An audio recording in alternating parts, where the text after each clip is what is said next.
So it's been about 3 years since I've uploaded a single thing to this channel, and I want to change that. It's 2020 and I've decided now is a better time than ever to make a return. During the time I spent away from making YouTube videos, I had a lot of time to think about what kind of content to make and share with the world. Now I bet you're wondering, what kind of videos did I decide to make in the end? The answer is simple. I've decided that I want to upload whatever I feel like. What a mind-blowing concept. Because of the fact that I don't have a pre-established formula in the first place, I don't really have to worry about losing an audience by focusing on whatever random thoughts pop in my head. Fact is, right now, I have no audience, so it doesn't even matter. What was I even thinking about? Anyways, enough rambling. It's time for me to do rapid-fire reviews of movies I saw in 2019. Keep in mind, I'm not going to go into great detail about these movies, I'm just going to give you my quick thoughts on whether or not I thought the movie was good or bad. Ready, set, go.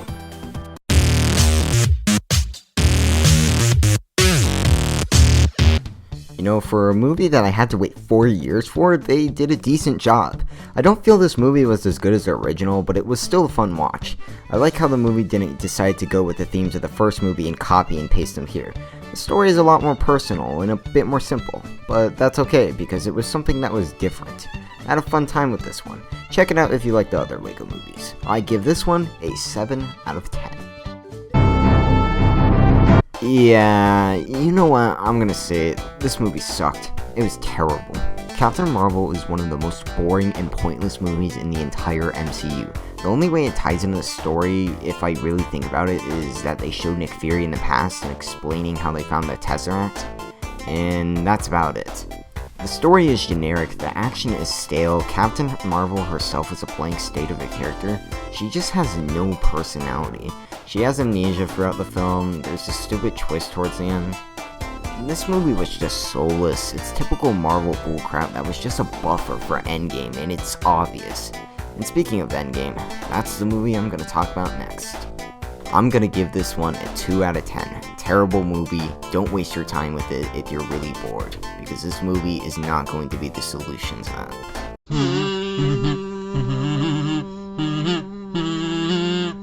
Alright, I have some nicer things to say about this movie than Captain Marvel. A lot more nice things. First of all, for a movie that's 3 hours long, the pacing was perfect. Everything moves so fast within the first opening minutes of the movie that it feels like there's a lot of room for all the other events to take place in the movie without it getting too complex. Second, the storytelling. This has to be one of my favorite MCU storylines. In fact, Infinity War and Guardians of the Galaxy are my favorite MCU movies, as I think they have the best stories in the MCU. I love the use of time travel and the stakes being used against the characters. Like Infinity War, everyone's decisions are influenced by realizing that their choices may cause them to lose someone they care about. Every decision is motivated by the possibility of death for certain members of the Avengers, and it works out great. Now, the movie isn't perfect. The writing is so-so at times, like most other Marvel movies, and also like other Marvel movies, this one has the same problem of balancing the tone. I feel like there are jokes cracked at some really inappropriate times, and it kind of ruins the experience. Also, I felt we didn't get to see much of Thanos in this movie, which is a shame. He's one of the best MCU villains, and it would have been cool to see him team up with alternate versions of himself. All in all, Endgame is a pretty good movie. I'd highly recommend, but let's be honest, chances you saw it already before I even talked about it. I'll give this one a 7 out of 10. Yeah, Detective Pikachu. I mean, as someone who isn't a Pokemon fan, I'd say that this movie had a lot going for it. I mean, for starters, it's about time we got a video game adaptation that wasn't complete garbage. This movie was alright, there's some really good stuff here and there, but it's not exactly a must-see. Unless you're a Pokemon fan, which, in that case, why haven't you seen this already? I don't know, I don't feel too strongly about this film one way or another. I mean, I had fun seeing it, so, yeah, I'm gonna give this one a 5 out of 10 on the arbitrary rating scale. You know, it was fine. I had a good time, but it's not exactly something that I probably want to see again. I don't know, who knows, maybe I'll get it on Blu-ray, I don't know. This movie is great. Now, it's not perfect, and to be honest, I'm still deciding on whether or not it's better than Chapter 2, but for now, I'm gonna say they're on the same level. Just like all the other John Wick movies, the cinematography, color grading, set pieces, they're all great. everything looks so nice and slick. It really is a blast to watch. This was the first John Wick movie I saw in theaters. I watched the previous two on digital, and I gotta say, the experience was pretty great. You know, it was nice to really just get up close and personal to the action, and I really wish that I saw the first two when they came out. I had a very fun time watching this in theaters, don't regret the experience at all. This one is an easy 8 out of 10.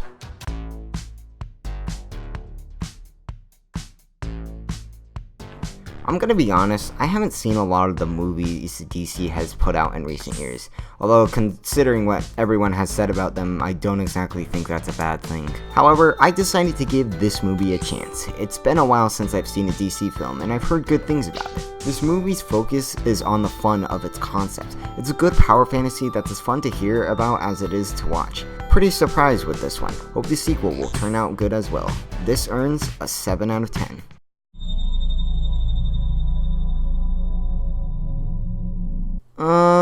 It was decent. A lot of good stuff, but also a lot of things that were weird and didn't exactly work out the greatest. For starters, the horror aspect. Well, the movie was really intense when it needed to be. It wasn't really scary.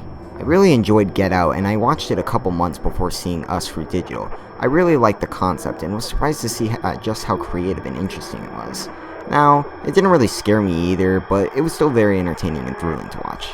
The biggest problems I can name with Us is that the narrative can become a bit nonsensical at times, its concept isn't executed as well as it could have been, and it's not that scary. But I enjoyed my time with it. I thought the score was great, the acting was good, and gave decent thrills during most of my experience. I give it a 6 out of 10.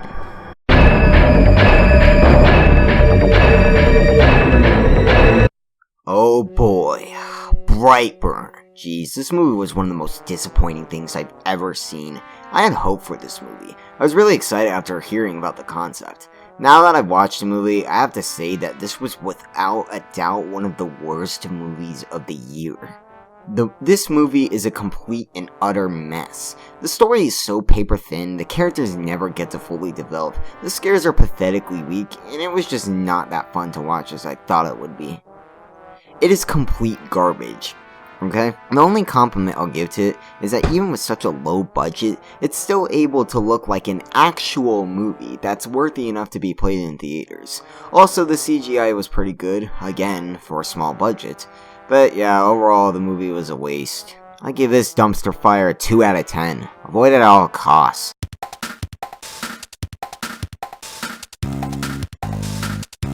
Okay, I agree with a lot of people on this. This movie was pointless, but it managed to make everyone cry over a plastic spork, so that is definitely movie magic there. Good movie, 7 out of 10. Moving on.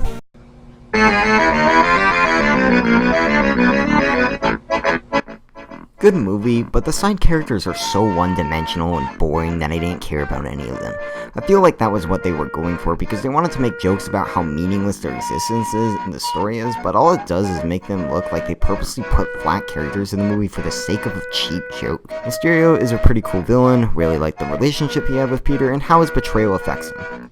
Cinematography is a bit crap at times though. Sometimes it seems that the camera is way too close for comfort and it kinda made me sick at times. Overall, good movie, still has some of the same issues as Homecoming, but hey, it's making its way, so I'll give it that. 6 out of 10.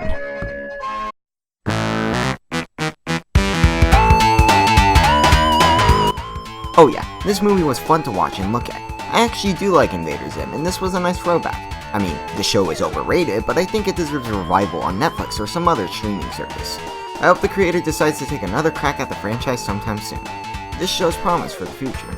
The animation looks nice, the humor still hits, and the characters are as manic and as insane as ever. 8 out of 10. Let's move on.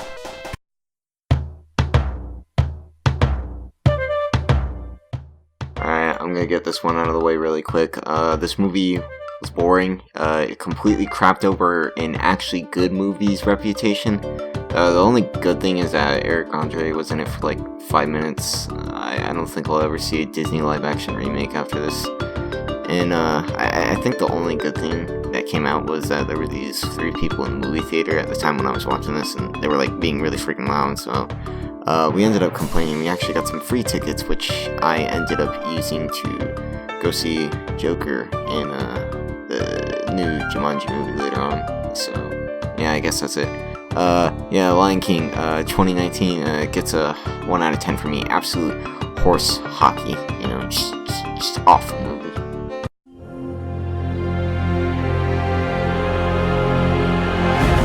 They made a live-action movie of Dora the Explorer, and made it boring. Let me say it again. They made a boring live-action Dora the Explorer movie. How is this possible? This should be one of the funniest things on earth to exist. Yes, it just plays like another generic children's adventure movie. I don't understand it. No lo mires. Cuatro de dias.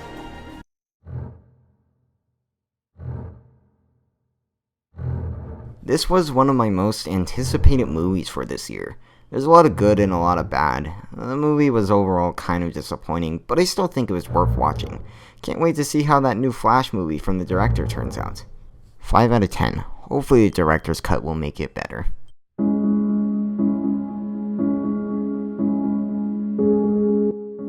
Pretty great movie. Nice to see that Hollywood is giving gamers the representation they deserve after all these years.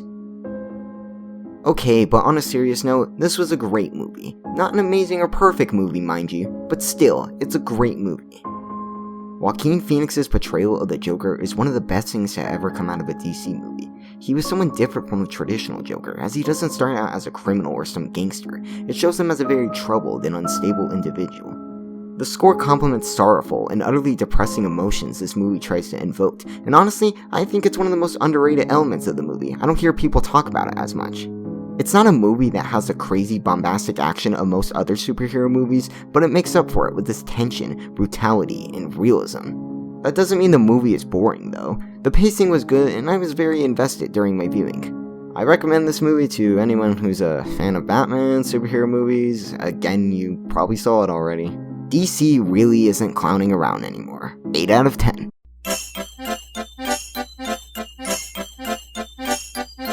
I watched this because I was bored and I was looking for movies on Netflix. The movie was pretty nice looking, J.K. Simmons is in it, and you can definitely see the heart that was put into it. Keep it up, Netflix. 7 out of 10. Watch it around a fireplace or something. It's pretty good.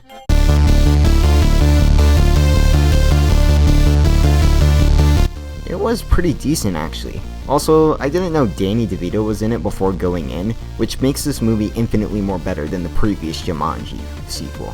Had he not been in this movie, I would have given this movie a 3 out of 10, only because that would leave The Rock and Jack Black by themselves, so they would still add to something. Otherwise, I would have just given it a 0. 6 out of 10. Go see it if you want to see some real Danny DeVito degeneracy.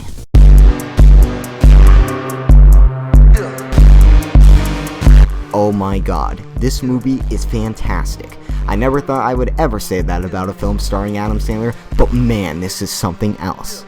I loved almost everything about the movie. The performances, the music, claustrophobic cinematography, tension and anxiety, the humor and writing.